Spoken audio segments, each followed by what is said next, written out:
diri lah.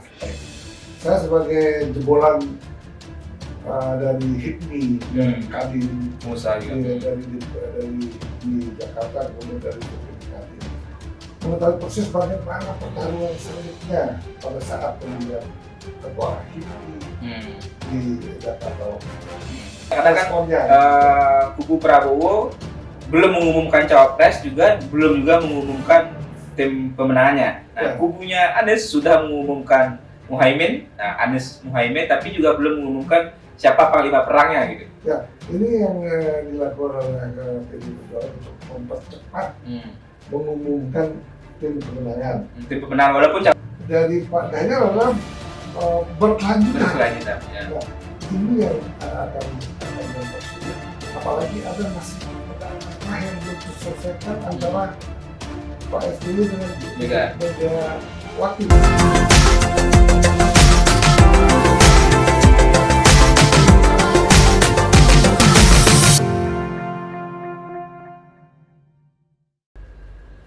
Selamat datang kembali di channel YouTube Mr. Puisi Live di bawah naungan MGP Media. Hari ini kita akan membahas tentang dinamika yang terjadi di koalisi di Capres Ganjar Pranowo dari PDIP dan parpol-parpol yang lain yang sudah menyepakati dibentuknya Tim Pemenangan Nasional atau TPN.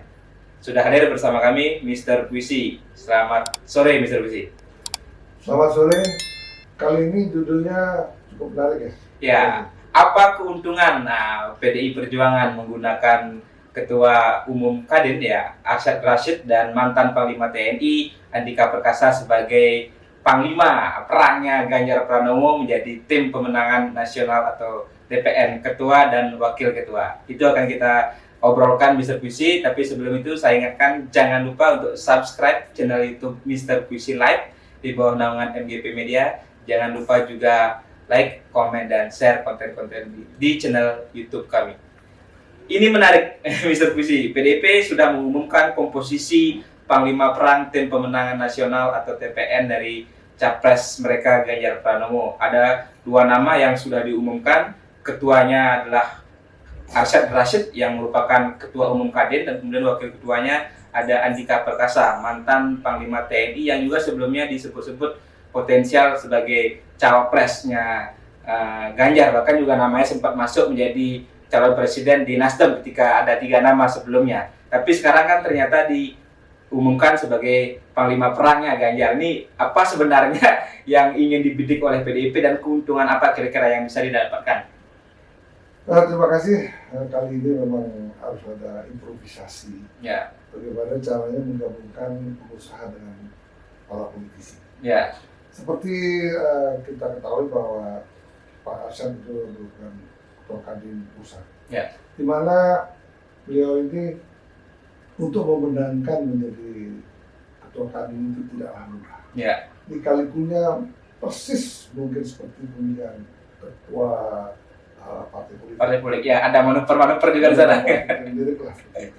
Saya sebagai jebolan dari HIPMI dan Kadin, pengusaha juga dari HIPMI Jakarta, kemudian dari DPP Kadin, mengetahui persis bagaimana pertarungan selanjutnya pada saat pemilihan ketua HIPMI di Jakarta waktu itu. Demikian juga untuk pemilihan ketua Kadin tidaklah mudah. Banyak percampuran politik saat itu, yang mana sangat menginspirasi mungkin PDI Perjuangan yang sangat berpengalaman dalam hal ini telah menentukan pilihannya untuk memilih Ketua Pemenangan Nasional. Pemenangan Nasional ini itu Pak Arsyad yang merupakan Ketua Kadin, di mana udah jelas inspirasi ini mungkin didapatkan ketika Pak Jokowi menunjuk Pak Erick Thohir sebagai Ketua Tim Pemenangan Nasional, tim kampanye nasional waktu itu kan dia juga sosok pengusaha gitu kan. Ternyata pilihan Pak Jokowi menang, dan kemungkinan inspirasi inilah dibawa terus.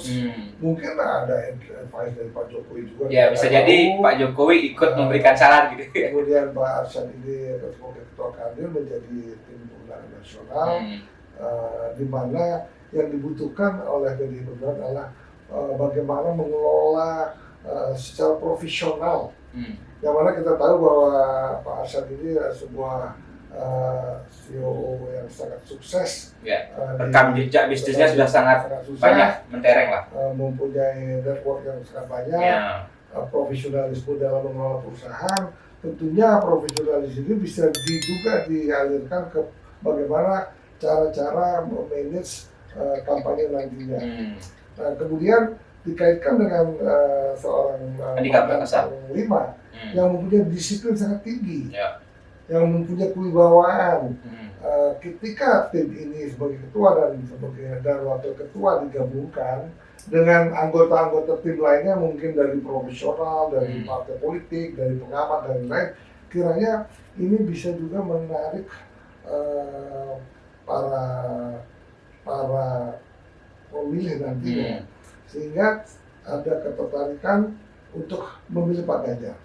Nah, tentunya pertarungan ini belum selesai sampai di sini. Ini kan baru terbentuk istilahnya pasukan-pasukannya kan begitu. Itulah keuntungan kenapa menggunakan seorang profesional, pengusaha sukses, profesional, kemudian digabungkan dengan mantan panglima yang mempunyai disiplin yang tinggi. Nah, ini kita lihat nanti kemudian dari tim sebelah seperti apa gitu ya. Responnya, karena responnya, kubu Prabowo belum mengumumkan cawapres, belum juga mengumumkan tim pemenangannya. Nah, kubunya Anies sudah mengumumkan Muhaimin, Anies Muhaimin, tapi juga belum mengumumkan siapa panglima perangnya gitu. Ini yang dilakukan oleh PDI Perjuangan untuk mempercepat mengumumkan tim kemenangan. Tim pemenangan, walaupun cawapresnya belum diumumkan. Tidak masalah, karena mempercepat tim ini sehingga ada konsolidasi dengan seluruh partai yang mengusung Ganjar Pranowo, yaitu PDI, Perindo, P3, Perindo sama Hanura.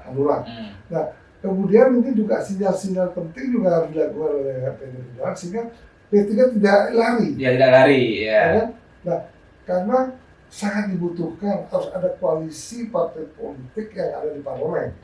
Nah, itu sehingga rasanya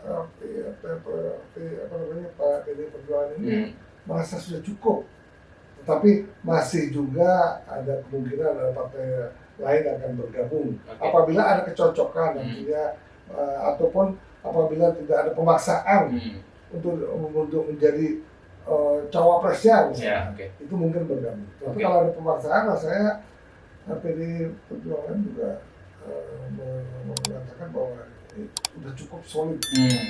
Nah, itu yang kita lihat, ada partai lain nggak yang akan bergabung lagi ke PDI Perjuangan.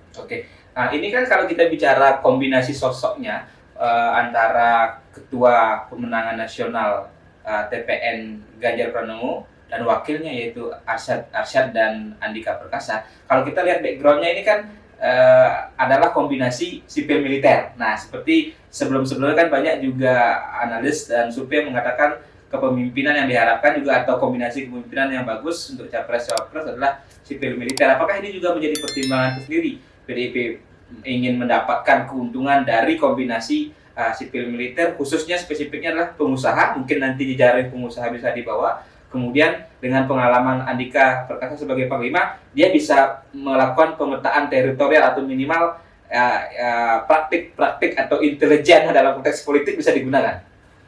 Ya memang itulah kombinasi yang sangat tepat. Tetapi lucunya bahwa ada juga tokoh-tokoh militer yang mendukung Pak Prabowo, bahkan masih ada hubungan dengan Andika, mertuanya. Mertuanya justru hidup kampanye dengan Pak Prabowo. Pak Hendro Priyono, mantan kepala BIN juga pernah jadi menteri. Artinya sebetulnya antara Pak Prabowo dan Ganjar itu sebetulnya masih satu. Tidak ada perbedaan begitu mencolok. Dan memang dari dulu pun ini diinginkan untuk bersanding bukan bertanding gitu ya. Bersanding untuk melawan koalisi perubahan yang mana sekarang masih ada Partai Demokrat dan PKS yang belum tahu kemana arah politiknya, kemana dia akan bergabung. Kalau Demokrat sudah clear menyatakan keluar dari koalisi perubahan. Ya, tapi yang ditanyakan oleh masyarakat bahwa dia akan bergabung ke Pak Ganjar atau ke Pak Prabowo. Jadi jangan sampai nanti Demokrat itu karena ragu-ragu dan bisa ngambang-ngambang nggak mendukung siapa-siapa, sehingga akhirnya menjadi partai oposisi. Karena apa? Yang jelas Demokrat itu mengusung perubahan. Itu. Nah itu juga narasi mungkin yang sulit kalau masuk ke kubu Ganjar, kan jelas bukan narasi itu yang terbangun. Sama juga dengan Prabowo. Nah itu mungkin juga yang membuat Demokrat kan meminta mantan mitra koalisinya Nasdem agar mengubah nama koalisi perubahan, karena katanya perubahan itu adalah datang dari idenya Demokrat begitu. Ya, itulah yang sangat ngotot Demokrat sendiri untuk membuat perubahan di negeri ini. Sedangkan dari Pak Ganjar adalah berkelanjutan. Nah, ini yang akan mempersulit, apalagi ada masih pedang merah yang belum terselesaikan antara Pak SBY dengan Megawati. Jangan sampai terjadi kasus yang baru saja terjadi bahwa antara Pak Mas AHY dengan Anies tiba-tiba kabur. Nah, karena apa? Ini juga sesungguhnya ya antara Pak Surya Paloh dengan Pak SBY masih ada benang merah yang dulu masih ada, sehingga tidak mungkin dipersatukan apabila benang merah itu tidak diselesaikan dengan baik. Nah, itulah tidak akan ketemu air dengan minyak. Karena hal-hal yang belum terselesaikan dulu belum cair. Masih ada yang mengganjal. Nah, itulah yang dikatakan oleh para pengamat bahwa untuk AHY untuk masuk ke PDI Perjuangan bergabung itu lebih sulit apa dibandingkan untuk masuk dari Demokrat ke Gerindra. Nah kembali ke soal tadi, kita bertajam lagi sedikit dari sisi elektoral, artinya dengan Arsyad, bos atau ketua umum Kadin dan mantan Panglima TNI masuk sebagai Panglima Perangnya Ganjar di Tim Pemenangan Nasional, secara elektoral seperti apa? Apakah memang mereka bisa signifikan menambah elektoral, atau memang mereka lebih kepada dari sisi perspektif manajemen kampanyenya gitu? Kalau manajemen kampanye pasti lebih profesional, karena seorang ketua Kadin yang memang dalam mengelola sebegitu banyak perusahaan, semua dilakukan dengan profesional, dengan remote control semua, tidak harus terjun karena jadi bisa autopilot gitu ya. Jadi semua udah autopilot.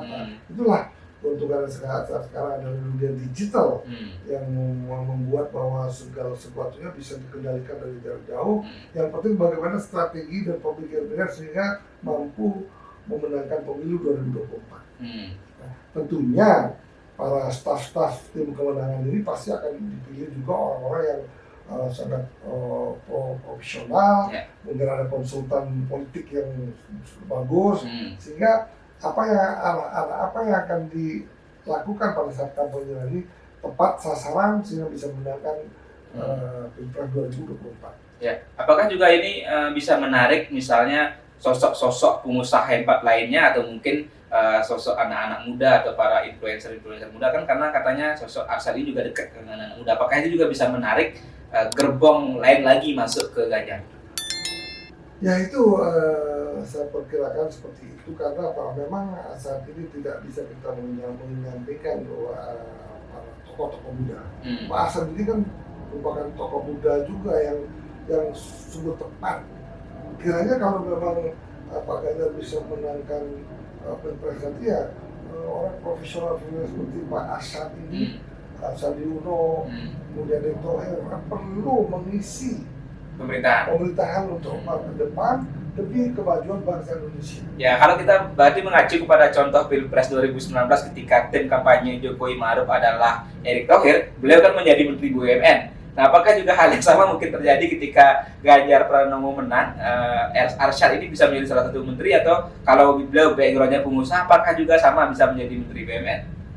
Saya yakin lah kalau Pak Ganjar pernah, Pak Arsyad itu juga ikut mewarnai kabinet yang akan dibentuk oleh Pak Ganjar, sehingga Indonesia mampu meneruskan semua apa yang telah dibuat oleh Pak Jokowi sesuai dengan program Pak Ganjar sendiri, ingin melanjutkan semua perjuangan dan pembangunan yang telah dilakukan oleh Pak Jokowi, sehingga Indonesia tidak terputus karena perbedaan, tidak terputus karena perubahan, sehingga yang akan menjadi negara maju tidak berhasil menjadi negara maju. Nah, apabila semua dijadikan sebuah program kerja yang semua menginginkan kemajuan bangsa ini, tentunya siapapun yang akan memerintah, siapapun yang bergabung dalam yang pemenang pemilu nanti harus kiranya tetap mempunyai visi dan misi untuk memajukan bangsa Indonesia. Oke, menuju Indonesia Emas 2045. Menarik apa yang kita obrolkan tadi, Mr. Puisi. Nanti kita akan lanjutkan dengan hal-hal yang hot juga lainnya. Tapi sebelum saya akhiri, saya ingatkan untuk jangan lupa subscribe channel YouTube Mr. Puisi Live di bawah naungan MGP Media. Jangan lupa juga komen, like, dan share konten-konten di channel kami. Terima kasih. Salam pemilu damai.